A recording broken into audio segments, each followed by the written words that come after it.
ഒറ്റിക്കൊടുക്കലുകളുടെയും വേദനകളുടെയും ബുദ്ധിമുട്ടുകളുടെയും മാറ്റി നിർത്തലുകളുടെയും നാണക്കേടിൻ്റെയും വലിയൊരു സമൂഹത്തിലാണ്, സാഹചര്യങ്ങളിലാണ് നമ്മളിൽ പലരും ഇന്ന് ജീവിക്കുന്നത്. പലരും ഇത്തരം സാഹചര്യങ്ങളിൽ നിന്ന് മാറി നിൽക്കുവാൻ വേണ്ടി പലപ്പോഴും ഒളിച്ചോടുമ്പോൾ ചിലരുടെയെങ്കിലും ഒളിച്ചോടലുകൾ എന്ന് പറയുന്നത് ജീവിതത്തിൽ നിന്ന് തന്നെയാകുന്നു എന്നുള്ളത് തീർച്ചയായും വേദനാജനകമാണ്.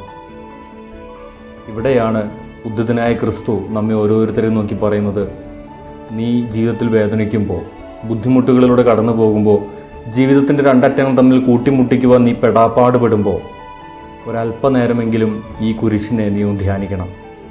വേറൊന്നുമല്ല, ഒരു കാലഘട്ടത്തിൽ നാണക്കേടിൻ്റെ ഏറ്റവും വലിയ പര്യായമായിരുന്ന, ഒരു കാലഘട്ടത്തിൽ ഏറ്റവും വലിയ മരണം, ഏറ്റവും വലിയ നാണം കെട്ട മരണമെന്ന് ആ സമൂഹം കരുതിയിരുന്ന ആ കുരിശിൽ കിടന്നുകൊണ്ടാണ് ക്രിസ്തു രക്ഷപ്രദാനം ചെയ്യുന്നത്. വേദനകളെന്ന് പറയുന്നത് ഒന്നിൻ്റെയും അവസാനമല്ല, മറിച്ച് ആ വേദനകളിൽ നിന്ന് ഊർജ്ജം ഉൾക്കൊണ്ടുകൊണ്ട് നമുക്ക് ജീവിക്കാൻ കഴിയുമെങ്കിൽ നാളെ ഒരു പക്ഷേ മറ്റൊരുവൻ്റെ ജീവിതത്തിൽ ഒരല്പമെങ്കിലും വെളിച്ചം വിതറുവാൻ തീർച്ചയായിട്ടും എനിക്കും നിങ്ങൾക്കും കഴിയും. ഈസ്റ്ററിൻ്റെ ഉദ്ധിതനായ ക്രിസ്തുവിൻ്റെ എല്ലാവിധ അനുഗ്രഹങ്ങളും ആശംസകളും നിങ്ങൾക്ക് നേരുന്നു. ദൈവം നിങ്ങളെ സമൃദ്ധമായി അനുഗ്രഹിക്കട്ടെ.